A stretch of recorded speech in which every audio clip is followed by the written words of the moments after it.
replied, answer your questions.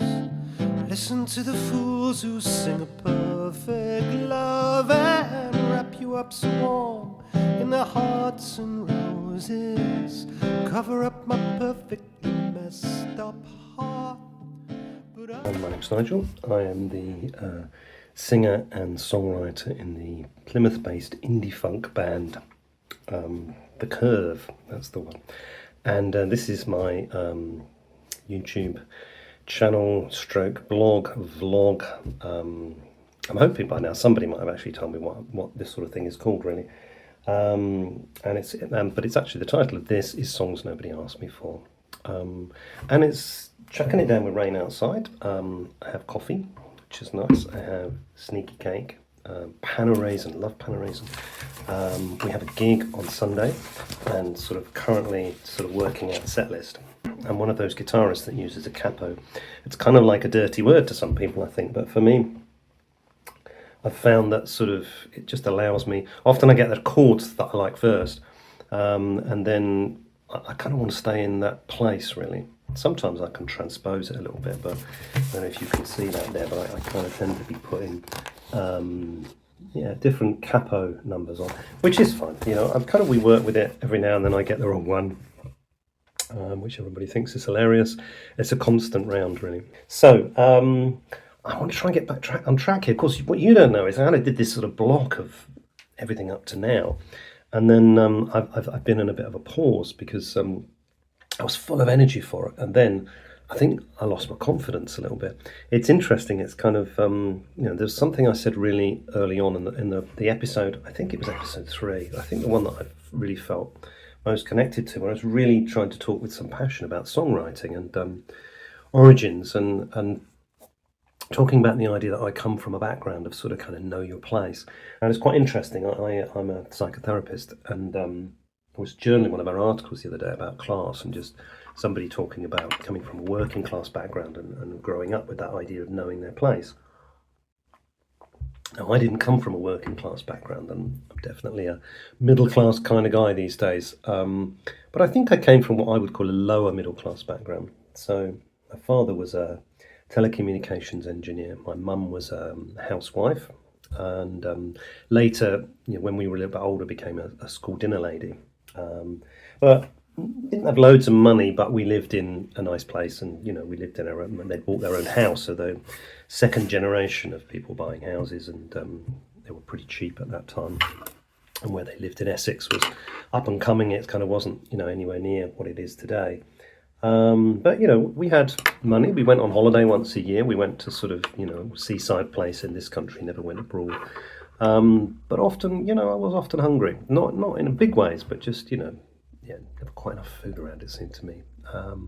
Anyway, I kind of had this message of know your place, and the woman who wrote the article about coming from a working class background talked about that as a sort of working class feeling often of, this is what you deserve, this is what you should be, this is where you should be, don't make a fool of yourself. And it really resonated with me as a sort of background I have, and I kind of wonder where my mum gets that from. But then her parents were working class. Maybe it's a working class thing, I don't know. It's interesting. Her parents lived in East End of London, I guess slum areas, really, and were the very first of that generation to move out to the suburbs, with buying a house which was, now is worth, I can't imagine how much that house is worth now. But I remember it very fondly as a kid, and I think they paid about 2 or 3 grand for it, at the time, and just really, really small amounts of money. It was now, I wouldn't begin to. It's I don't know. I couldn't even guess. Gidea Park we lived, and it's a knobby area these days. Anyway, I had that sort of background and vibe, and I was talking about that, and I was thinking how I secretly I would spend a lot of time in my bedroom playing my guitar, songwriting. Trying to write songs. I realised trying to play certain songs that were quite difficult to play, failing miserably, feeling pretty miserable I couldn't do them. But within that, learning new chord shapes, and I talked about this last time, that difference between maybe an artist and a musician, and you can have an amazing musician who wouldn't necessarily be creative in one way, and then you can have an artist who's creative but isn't necessarily a great musician, and sometimes you get blend of the two, which I'm very envious of. I kind of move more towards the artist who can play, but I'm not perfect. But I spent a lot of time practicing, and I'm thinking about my teenage years, 16, 17, 18. And some of that was trying to sort of get tunes together. But I did become a reclusive bedroom songwriter, partly because my words at that time were so awful. Really awful, and very angst-ridden stuff about love and loss of love and stuff, which filtered into my songs quite a lot, really, and still does. But they're more written from an intellectual basis than they are from any experience these days, which is always good to have, because I'm very happy with my life. But you can still find those things, or you can write those narratives that relate to either parts of your old life or things I observe or see or read, that can bring a connection for me as a songwriter. So I started off in this private bedroom sort of thing, and it really put me in mind of a gig that my band in Plymouth played in an earlier iteration. And John has agreed to come and talk with me on this at some point. We'll talk about our evolution. But there was a little period of time, there was John and me and a lovely guy called Ollie, who was like a cajon player moving into drumming, or played the drums a bit, but sort of often played the cajon when we played. But we did our first, what I would say was an acoustic place, acoustic cafe, open mic is probably a better way of describing it. Done a couple of them since, and we often do them just like kind of, they're fun to do. Some places will take a full band. Sometimes, there's an amazing acoustic cafe in Tavistock we love playing, and we'll do an acoustic version of ourselves. So Brad, our lead guitarist, will play acoustic guitar. I will. Our drummer has a really pared down kit when he uses the cajon as his bass drum, and just has a, it's nice. But we didn't do many of these, and don't do them because we want to be able to play as a loud full band, really. But sometimes they're good for promoting yourselves, getting yourself known. Sometimes people who run them, then, they're doing other things, etc. So I remember doing the first time we chose to do one of these, and it was at a place called, I think it was at the Caffeine Club in Plymouth, and which is at the back of the old library for anybody who lives in Plymouth or knows Plymouth. A nice little place. Anyway, the thing I remember about it is that they were very excited that we were a band coming to play, and I think we were on last because we were a band, and they wanted to kind of finish with us. And we must have sat through 5 angst-ridden young men playing their guitar, singing about how miserable and unhappy they were, in a slightly sort of head-down sort of way. And it really put me in touch with probably how I was then, when I was 16, 17, 18. And I don't know how I moved out of that. And I often think it's just a bit of luck, really, isn't it, that you move into this space where you meet the right people, or you start doing the right things that just shift you slightly from that very introspective, I'm in my bedroom writing this stuff, I've got no feedback for it, no sense of whether someone's going to like this, whether it's any good. I think it's pretty good, but I don't know. And then listening to that night was painful a little, really, because it was like, oh man, there's another one of these types. So when we came along, we went down very well, just simply because we'd picked 3 of it, and we did 3 tracks for the slot we had. Picked 3 of them, really upbeat tracks, and just played them, and it was good for us. But it really took me back to that time. And I think that, Pav has really fantastically for me agreed to come and do one of these. He's been busy at the moment. I'm hoping at some point that we'll talk about, his songwriting. I think I want to do 2 parts with him. Something about songwriting from his perspective, because we used to write together, and something about our early, those days in London in playing, and what that was like, really, and how we managed to not succeed in that, really. But I think having Pav was a great leverage and part of that. So if you've got someone else you can go and play with, someone else who's into music, and Pav, and again, I won't go too much into this, Pav was very different in his musical taste to me. I had all these really sort of naff sort of, I had 2 things, and I think these are what made me very good at writing melodies, and still do, actually. One, I was into this sort of late prod rocky sort of Genesis, Supertramp type of stuff, but also my parents used to have Radio 2 on just everywhere, and back then Radio 2 was very, very middle of the road. That was the background of my youth, really, my childhood, and so for me, I think I had a lot of very melodious things going on. Pav was much more into the sort of I would say you can agree or disagree. I mean, punk came along. He was really into punk. He was really into sort of thrashy stuff, more indie stuff, really. But I think coming together as friends, it meant we weren't too critical of each other's taste. I mean, he really hated what I listened to. I always remember that. And he'd always have the newest thing. And he was one of those people when we were younger, he'd be into something until everybody was into it, and then he wouldn't be into it anymore. That was my experience. I had no such coolness, really. I would just know what I liked and stay with it, really. But I think we used to meet up, we used to go around his house, used to play the guitars together. I don't remember much of trying to play other people's songs, but I do remember us sharing little ideas. I think I'm going to ask him. So I think that maybe that brings you out of your shell a little bit. And then when we had that forum that I talked about before to be able to play in the band at school, it meant we had somewhere to take that, really. And yes, I look back on it in a very warm and very embarrassed sort of way. And it led me to this place of feeling confident about songwriting and wanting to write songs. And I do remember this period from when I left school. I then went to Plymouth. I had 3 years at uni and did nothing. Really miserable, actually, musically. Wrote a few songs. I just had an acoustic guitar with me there. Again, never managed to find anybody to play with. And then I went back to London, and that's when Pav and I hooked up for Brilliant Butt. And that's for our second band, which was much more of a really good indie band, really. And once I was in that band, I was back in London. I got for Christmas, I think, I got my parents to buy me like a little dictaphone. And for those of you that don't know what that means, it's like nowadays you just do it on your phone. As I'm doing now, I've got an audio recorder on here. But it was like a mini version of an audio cassette player with these tiny little tapes, which only lasts about 15 minutes on each side. But I'd always carry this thing around with me because what I'd done before was I'd get a little tune in my head. This happens to me now very occasionally. I did it on a journey home. I picked one of my sons up from London, and I had to spend the whole journey singing this tune along to every song that he was playing us, because he take it in turns sometimes to play stuff on.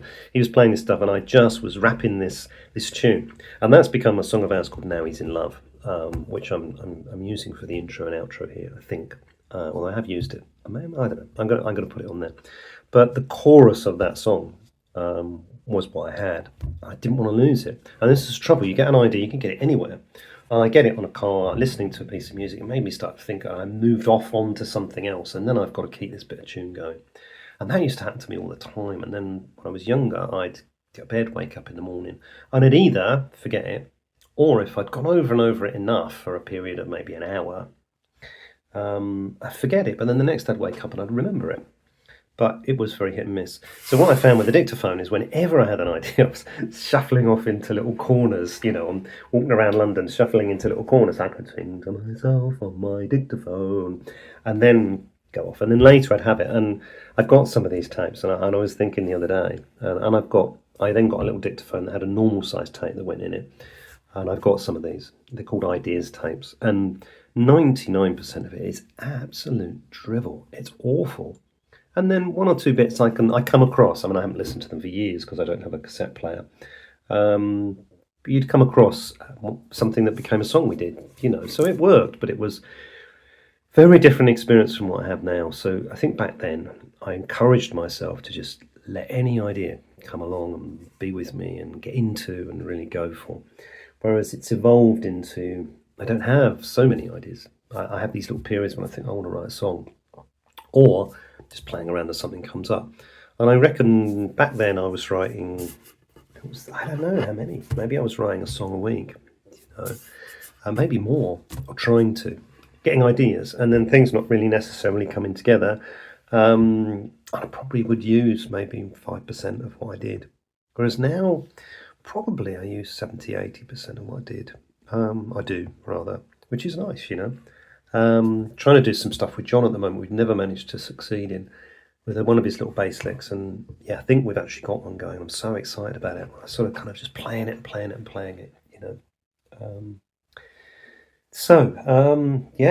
it's a sort of in your bedroom, having the opportunity to be with somebody and doing that stuff, and then moving into just obsessive looking for tunes more than anything else. At that time, Nowadays, sometimes it comes with an idea or words as well, but I've always been melodies often where I start. And nowadays, being much more, I'm going to do this process and I know how this process works. I'm going to make a song here. And I think maybe early days I'm playing around with something, I don't like that, and it just goes. And then sometimes, I mean, that Now He's in Love song, I was so into it. And thankfully, it played it to the band, and they were so into it. And it's become one of our standout songs, really, and especially John's bass. Because it just sounds amazing. If I can get good enough quality, I do have a little bit of a recording of us playing that live. Maybe I'll pop it in there now.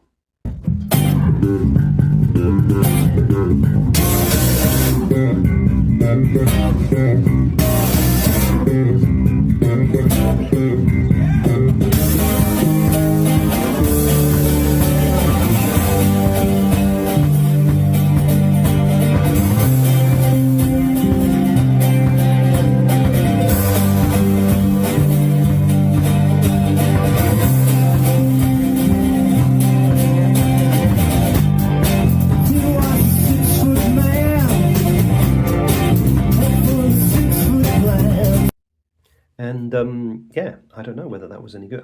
This I gotta cut this whole bit out if I couldn't get the quality. But it's just that I think I would have put in maybe 15, 20, 30 seconds of us, just the intro of that, because John is just on it.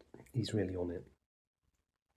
Okay, now look, we have a gig on Sunday, Cafe Momus, which is a great place down off Union Street in Plymouth. It's an afternoon gig, sort of 5 o'clock-ish. And I have gone down with a sore throat today. It's Tuesday today, and the gig's on Sunday. So other than this, and I'm not really going to be saying very much to anybody for the next 3 or 4 days. Maybe there's a whole nother episode on how amateurs get over sore throats and that. I see lots again. There are so many things by people who are so good at things. I know that sounds daft because you'd want that, but so many things you have to pay for to listen to, get advice on anything, which, most people can't really afford, I don't think, most musicians. Then there's an idea that if you don't pay a load of money for something, you're not really into what you're doing, which of course is a load of nonsense. You shouldn't use a measure of how much you're prepared to pay for how much you want success, really. It's not about that, really. But it's presented to us a lot, I think, on social media and, all sorts of platforms about that. But yeah, maybe some advice from someone who's not a professional, not an expert, or what I found useful, and probably don't drink coffee. I do find that. So I'm sitting here drinking my coffee. I know, keep hydrated, that's a really good thing. And don't speak too much. We have a band practice tomorrow evening, and what I need to do is to sing within myself as well, because the trouble is when I get going, I really love it, and I really put the full power on, and I think tomorrow I need to sort of just whack the volume up of the mic and sing quieter. Last thing to say is I've been up to London and I bought a new guitar. It's a Gretsch guitar, and I'm going to show it to you sometime, and not today, because I think we've had enough time now, but I was very excited. It's my plan to shift eventually from my role as playing like an acoustic in the band to doing that rhythm section on a electric guitar at some point, but it's more of an electroacoustic guitar, so it's a sort of subtle shift, if you like, but I've got to work on sound, and that's a whole nother episode. So look, I've noticed as well, because where I put the angle, if I put my hands up here, it's also got monster hands. I don't have monster hands. I have relatively small, delicate hands for musicianship. Thank you for listening. I kind of, it's been a good talk, this, because it's got me back into, this is all right. Please follow the band. That would be great. You can find us on #MusicTheCurve, or you can follow the logo at the end, or look at the logo at the end. You'll find us. Subscribe to this channel, like this. Come see us if you're local, and send me some messages if you want to say hello, and I will be back. I think I'm trying to do this every week at the moment, and I'm racking and stacking at the moment. So I know I'm doing this, and I've still not released anything. So I think this is 6th or 7th episode.